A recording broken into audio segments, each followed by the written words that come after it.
भगवद गीता का ये श्लोक हमें कहता है कि जो पैदा हुआ है उसकी मृत्यु निश्चित है और जिसकी मृत्यु हुई है उसका पूर्ण जन्म भी निश्चित है। इसीलिए जो इनएविटेबल है उसके लिए शोक नहीं करना चाहिए।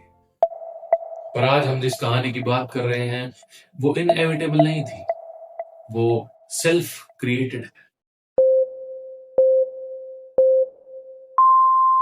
नमस्ते दोस्तों, आज इस वीडियो में हम एनालाइज करेंगे पाकिस्तान 1947 में जब पाकिस्तान बना तो उसके पास रिसोर्सेज थे, टैलेंटेड लोग थे और एक नई शुरुआत करने का मौका। पर आज 2025 में पाकिस्तान इकोनॉमिक कोलैप्स की कगार पर खड़ा है। The only way Pakistan could get economic stability is through free and fair elections. Political instability हर रोज दिखाई देती है और इंटरनल कॉन्फ्लिक्ट्स बढ़ते जा रहे हैं। Baloch militants launched a daring attack. They hit 48 targets across 14 cities.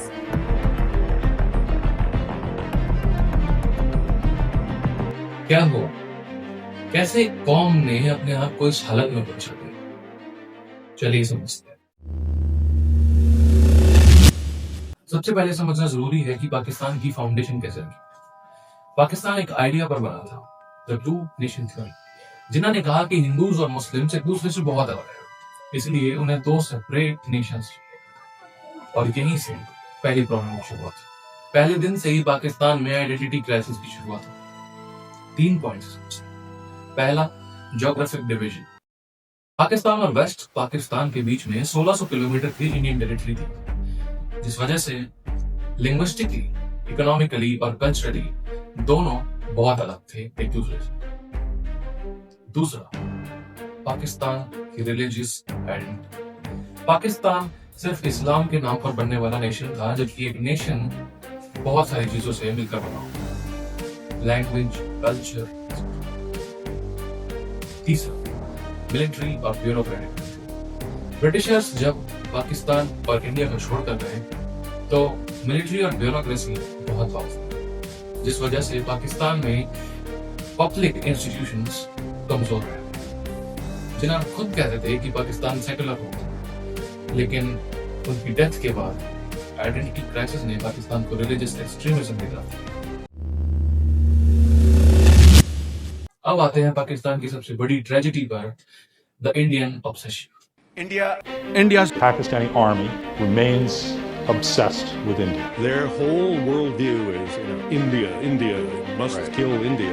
1947 से पाकिस्तान का हर डिसीजन, हर पॉलिसी इंडिया को सेंटर में रखकर बना, जिस वजह से उसने खुद को ही डिस्ट्रॉय कर। पाकिस्तान ने कश्मीर को अपनी कोर आइडेंटिटी बनाया। हर गवर्नमेंट, चाहे सिविलियन हो या मिलिट्री, अपनी लेजिटिमेसी प्रूव करने के लिए कश्मीर इशू को रेज करती है।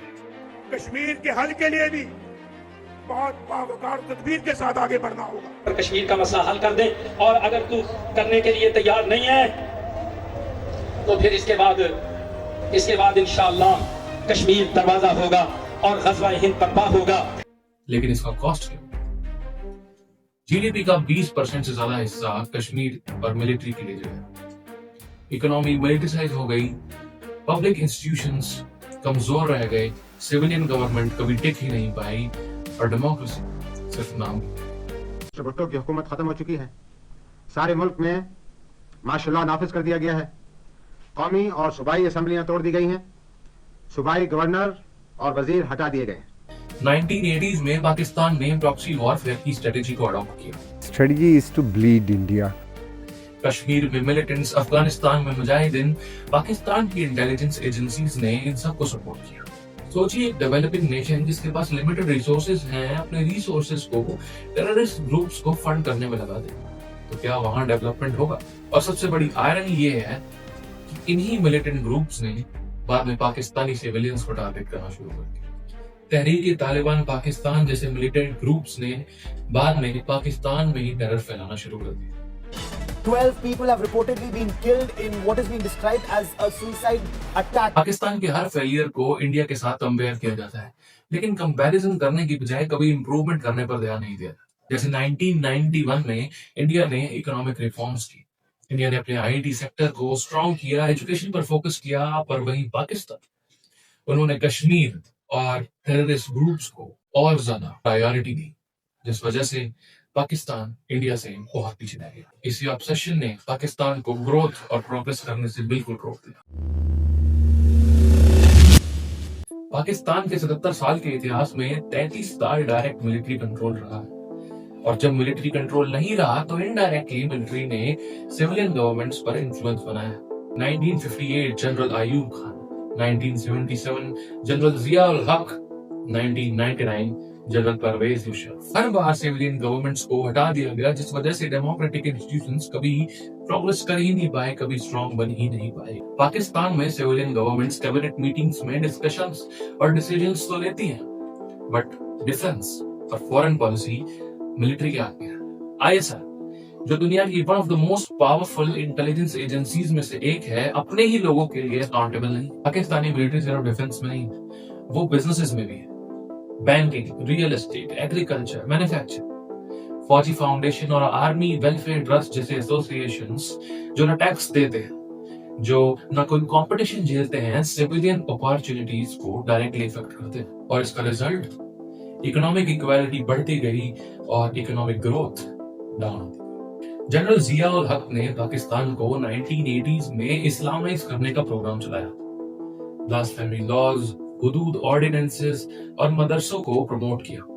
आज पाकिस्तान में मॉडरेट वॉइसेस पर एक्सट्रीम रिस्क। मिलिट्री ने शॉर्ट टर्म पॉलिटिकल गेन्स के लिए मॉन्स्टर को जन्म दिया, और अब वो मॉन्स्टर कंट्रोल से बाहर। इस सब के बाद पाकिस्तान आज इकोनॉमिकली कहां खड़ा है? चलिए नंबर्स देखते हैं।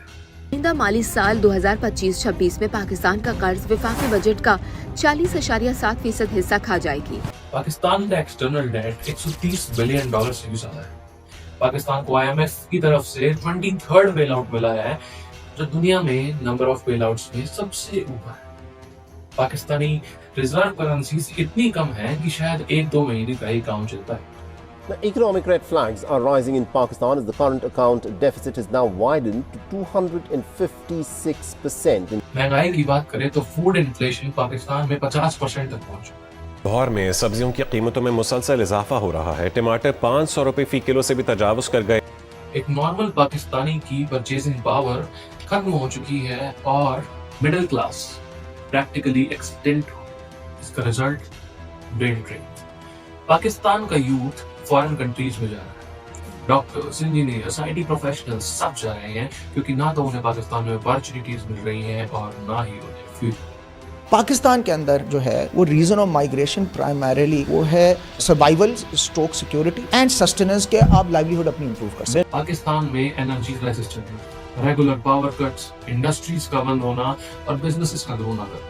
ट्रांसपेरेंसी इंटरनेशनल की मानी जाए तो पाकिस्तान वर्ल्ड में one of the most corrupt countries में से एक। पॉलिटिकल एलीट्स और मिलिट्री एलीट्स ने billions of dollars foreign accounts में छुपा रखे। इमरान खान ने नए पाकिस्तान का स्लोगन दिया था, पर वो मिलिट्री से टकराए और हटा दिए।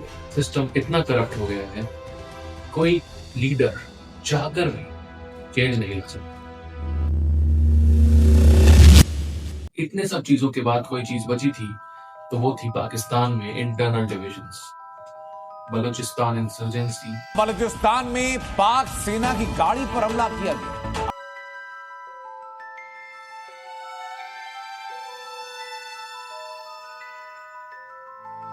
सिंध वर्सेस पंजाब पॉलिटिक्स और सेक्टेरियन वायलेंस ने पाकिस्तान को एक्सटर्नली ही नहीं इंटरनली भी तोड़ दिया है।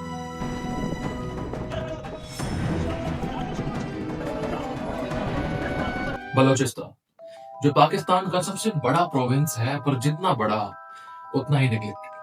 पाकिस्तान बलूचिस्तान से बहुत सारे नेचुरल रिसोर्सेज तो एक्सट्रैक्ट कर लेता है, बट बलूचों को कुछ देता नहीं है। वही पंजाब प्रोविंस ने पाकिस्तानी पॉलिटिक्स को और पूरे पाकिस्तान को आजादी से ही डोमिनेट किया है, जिस वजह से सिंध, पश्तून और बलूचों को लगता है कि उनके साथ डिस्क्रिमिनेशन हो रहा है। इस सब के बाद शिया सुन्नी कॉन्फ्लिक्ट्स, अहमदिया कम्युनिटी का प्रोसिक्यूशन और क्रिश्चियंस और हिंदूज पर एरिया अटैक्स तो वहां की रेगुलर रियलिटी। पाकिस्तान ने अपनी डाइवर्सिटी को स्ट्रेंथ नहीं वीकनेस बना दिया। 1971 के वॉर के बाद पाकिस्तान को जो लेसन लर्न करना था वो उन्होंने नहीं किया। बांग्लादेश का अलग होना सबसे बड़ी वार्निंग थी। ईस्ट पाकिस्तान के लोगों ने अलग होना इसलिए चूज किया क्योंकि पाकिस्तानी लोगों ने और पाकिस्तानी सरकार ने उनको सेकंड क्लास सिटीजन्स की तरह ट्रीट किया, जो कि पाकिस्तान आज बलूच, सिंध और खैबर पख्तूनख्वा के लोगों के साथ भी कर रहा है। दोस्तों, आज हमने देखा कि कैसे पाकिस्तान ने अपने आप को इस हालत में पहुंचा दिया, लेकिन कुछ इंपॉर्टेंट सवाल कि क्या पाकिस्तान यहाँ से खत्म हो जाएगा या रिकवर करेगा? अगर ऐसा कुछ हुआ तो इंडिया पर इसका क्या इफेक्ट पड़ेगा और रीजनल स्टेबिलिटी का क्या?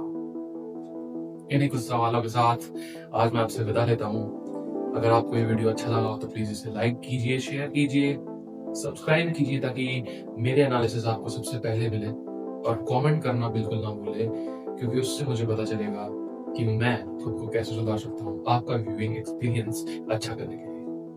धन्यवाद।